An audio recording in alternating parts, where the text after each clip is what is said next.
choice you make tomorrow, and you understand this, Iowans, you guys pay attention. The choice you make is not just between two candidates or parties. It's a choice between two different visions of America, who we are, what we believe, what we care about. It's a choice between going back to the top-down policies that caused the mess we've been fighting our way out of for 4 years, or moving forward to a future that's built on a strong and growing middle class. And Iowa, you know me as well as anybody. You've seen a lot of me these last 6 years.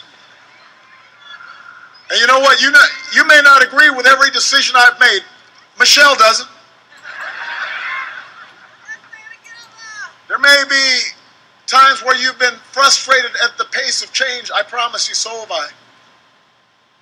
But I tell you what, you know what I believe. You know where I stand. You know I tell the truth. You know I'll fight for you and your families every single day as hard as I know how.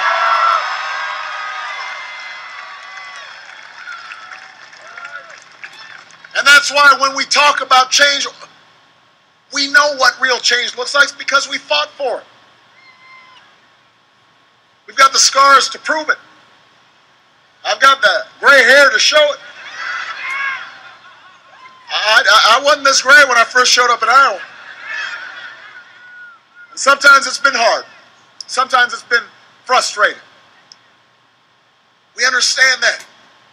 But what we also know is that when we decide to make a difference, when Americans come together, determined to bring about change, nobody can stop us. We cannot be stopped. And after all we've been through together, after all that we've fought through together, we cannot give up on change now.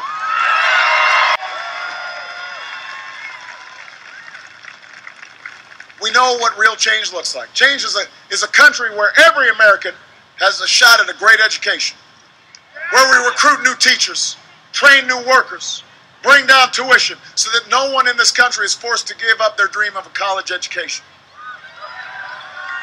Change comes when we live up to this country's legacy of innovation by investing in the next generation of technology and manufacturing. Instead of subsidizing oil company profits, I want to support energy jobs of tomorrow.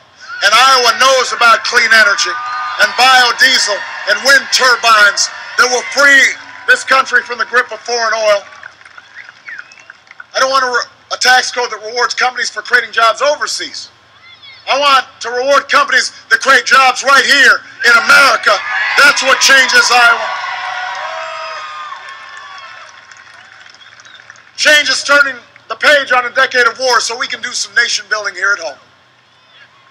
Repairing our roads and our bridges, making our schools state of the art, putting our veterans back to work because nobody who fights for this country's freedom should have to fight for a job or a roof over their heads when they come home. That's what we're fighting for. That's why we're not done. Change is a future where we reduce our deficit by asking the wealthiest Americans to go back to the tax rates they paid when Bill Clinton was in office. We'll cut out spending we don't need. But as long as I'm president, we're not going to turn Medicare into a voucher just to pay for another millionaire's tax cut. We're not going to kick a kid off a Head Start just to pay for a millionaire's tax cut. Because our budget reflects our priorities and our values.